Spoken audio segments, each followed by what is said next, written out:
Hello everyone. तो आज की इस वीडियो में हम by the grace of the God season 2 के एपिसोड 11 को एक्सप्लेन करेंगे। So let's start the expo. तो एपिसोड की शुरुआत में हम देखते हैं कि रियोमा और उसकी टीम के सभी लोग ट्रेंड्स को हराकर गिमिल टाउन में वापस आ जाते हैं और टाउन में पहुंचते ही रियोमा जल्दी से भागकर अपनी शॉप पर जाता है और वहां जाकर वह देखता है कि डोल्स और बाकी सभी लोग अपना स्टॉल लगा रहे होते हैं। तभी वह सेमेरॉइड ट्रूप के स्टेज की तरफ देखता है और उसे देखकर शॉक रह जाता है और डोल्च से कहता है कि ये सब क्या है। तो वह जवाब देता है कि हाँ, पहली बार में मैं भी सरप्राइज हो गया था। सेमेरॉइड ट्रूप में एक टैलेंटेड आदमी है और उसी की वजह से ये सब कुछ हुआ है। उन्होंने 2 ही दिन में ये सब कुछ सेटअप कर लिया और तो और सिर्फ ये स्टेज ही नहीं बल्कि उन्होंने हमारी ये स्टॉल लगाने में भी बहुत ज्यादा मदद करी है। वो ये बोल ही रहा होता है कि तभी वहाँ पर प्रेनेंस सेमेरॉइड आ जाता है और रियोमा से कहता है कि हमने ये सब इसीलिए किया क्योंकि हम चाहते थे कि लोग हमारा शो देखते हुए तुम्हारा फूड भी इंजॉय कर सके। तो चलो इसे एक प्रॉपर सेलिब्रेशन की तरह डेकोरेट करते हैं। उन लोगों की आवाज सुनकर कर्म अपनी शॉप से बाहर आ जाता है और रियोमा को देखकर कहता है कि मुझे तुमसे कुछ जरूरी बात करनी है। यह कहकर कर्म रियोमा को शॉप के अंदर ले जाता है और उसे बताता है कि हमने डिसाइड किया था कि डोल्च स्टॉल तैयार करेगा, मीनवाइल हम लोग खाने पीने का मेन्यू डिसाइड करेंगे। लेकिन इसमें दिक्कत ये हो रही है कि हम लोगों ने खाना तो बड़ी आसानी से डिसाइड कर लिया, लेकिन ड्रिंक्स के लिए हमारे पास सिर्फ रेगुलर जूस और वाटर ही है। उसके बाद शेल्मा रियोमा से कहती है कि इसीलिए हमने सोचा कि हम लोग मेन्यू के अंदर डांटे फ्लावर टी भी यूज कर सकते हैं जो कि आप ओकेजनली पीते हैं। यह सुनकर रियोमा जवाब देता है कि मुझे माफ करना, लेकिन मैं वो सिर्फ अपने लिए लाया था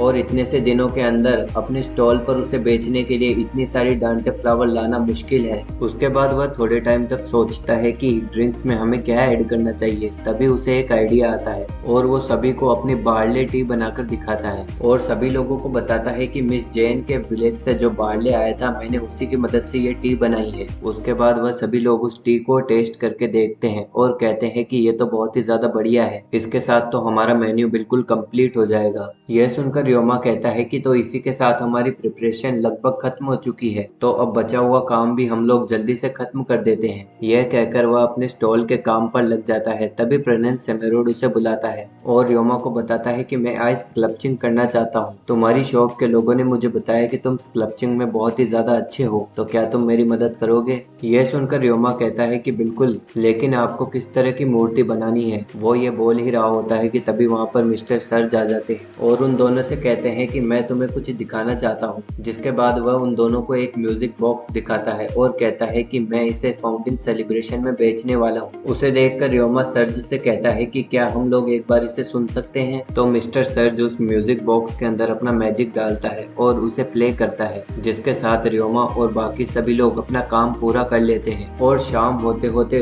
सेमेरॉइड ट्रूप का पूरा स्टेज बिल्कुल तैयार हो जाता है। फिर उसके अगले दिन रियोमा अपने घर पर फ्लाइंग स्लाइम की प्रॉपर्टीज पर रिसर्च कर रहा होता है। तभी वह एक ड्रैगन को देखता है जिसके ऊपर मिस्टर पियोरो बैठे होते हैं। उसे देखकर रियोमा उसका पीछा करने लग जाता है और पीछा करते करते वह पियोरो के पास पहुंच जाता है और पियोरो से पूछता है कि आप यहाँ गिमिल टाउन में क्या कर रहे हैं? तो वह रियोमा को बताता है कि मैंने एक अर्जेंट ऑर्डर एक्सेप्ट किया था और उसी को देने के लिए मैं यहाँ पर आया हूँ, और वैसे भी मैं फाउंडिंग सेलिब्रेशन अटेंड करना चाहता था। वो दोनों ये बातें कर ही रहे होते हैं कि तभी मिस्टर आसागी वहाँ पर आ जाता है और रियोमा को बताता है कि मैंने ड्रैगन विलेज से ये मिसो और सोया सॉस मंगाए हैं। यह सुनकर रियोमा उससे कहता है कि क्या मैंने आपको जो मटेरियल दिया था वो इतनी जल्दी खत्म हो गए? तो आसागी जवाब देता है कि ऐसा नहीं है, यह एक बहुत ही लंबी स्टोरी है और मुझे जल्दी से जल्दी घर पहुंचना है, तो क्या तुम लोग मेरे साथ आ सकते हो? उसके बाद रियोमा और मिस्टर पियोरो आसागी के साथ उसके घर पर जाते हैं। तभी मिया रियोमा और पियोरो को देखकर कहती है कि तुम लोग यहाँ पर क्या कर रहे हो? तो रियोमा जवाब देता है कि जब आसागी ये सामान ला रहे थे तब मैं वहीं पर था, इसीलिए मैं इनके साथ आ गया।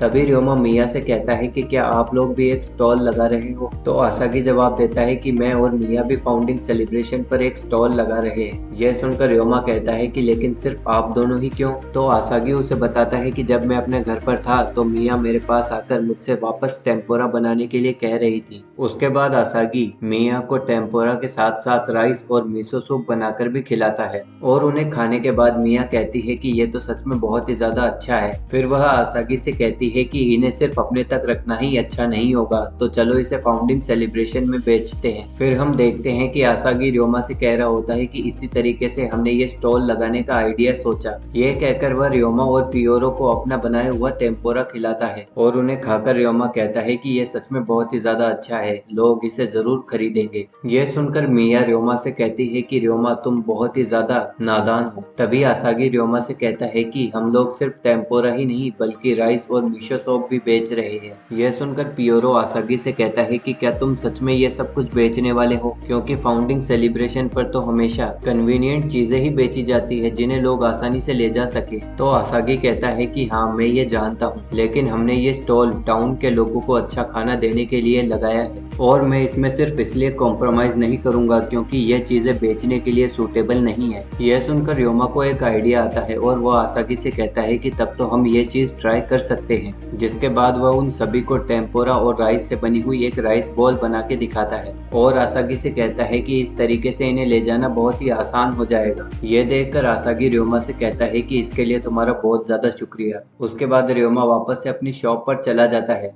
मीनवाइल सारे गॉड उसे देख रहे होते हैं। तभी फेरनोबेलिया उनके पास आता है और उसे देखकर वह उससे कहते हैं कि आज तुम यहाँ पर कैसे आ गए। तो फेरनोबेलिया जवाब देता है कि रियोमा की स्लाइम पर रिसर्च से इस वर्ल्ड की मैजिक पावर पर एक पॉजिटिव इम्पैक्ट पड़ेगा। वैसे लगता है कि तुम रियोमा को देखकर ही इतने ज्यादा खुश हो रहे हो। तो वह जवाब देता है कि हाँ ऐसा इसलिए क्योंकि वो भी खुश है। जिन लोगों को मैं इस वर्ल्ड में बुलाता हूँ उनकी लाइफ अच्छी चल रही है, यह देखकर मुझे भी खुशी होती है। उसके बाद हम देखते हैं कि रियोमा एलिया के लिए एक लेटर लिखता है जिसमें वह कहता है कि फाइनली फाउंडिंग सेलिब्रेशन अब शुरू होने जा रहा है। और इसी लेटर के साथ ये एपिसोड भी खत्म हो जाता है। So we will meet in next episode and thanks for watching.